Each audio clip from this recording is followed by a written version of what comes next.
लंका के राजा रावण ने माता सीता का हरण करके उन्हें अशोक वाटिका में बंदी बना लिया था। श्री राम को अपनी प्रिय पत्नी की बहुत चिंता थी। तब वानर राज सुग्रीव ने अपने सबसे पराक्रमी और बुद्धिमान दूत यानी कि हनुमान जी को सीता माता की खोज करने के लिए भेजा। हनुमान जी ने आदेश का सिर झुकाकर पालन किया और वे विशाल रूप धारण करके हिमालय से पे ऊंची छलांग लगाकर लंका की ओर बढ़ चले। लेकिन क्या हुआ, हनुमान जी की राह में तो बहुत सारी बाधाएं आई। उसमें से पहली बाधा ये थी मैनाक पर्वत। समुद्र देव ने हनुमान जी को विश्राम के लिए मैनाक पर्वत भेजा, लेकिन हनुमान जी ने कहा, जब तक मैं श्री राम का कार्य पूरा न कर लूँ तब तक विश्राम नहीं करूँगा। दूसरी बाधा यह थी कि सुरक्षा राक्षसी।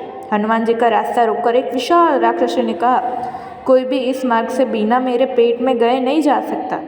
हनुमान जी ने अपनी चतुराई से पहले शरीर को बड़ा किया, फिर अचानक से छोटा होकर उनके मुंह से बाहर निकल आए।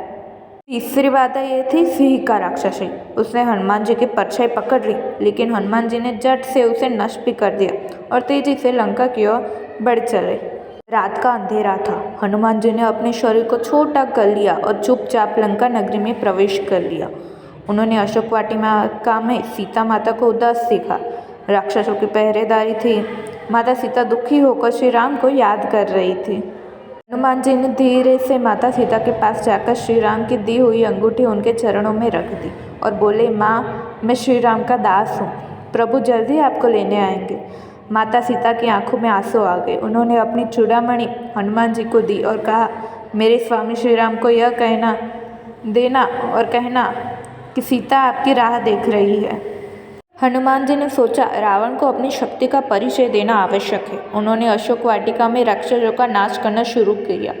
रावण को यह पता चला तो उसने हनुमान जी को बंदी बना लिया और उनके पुच्छ में आग लगाने का आदेश दिया।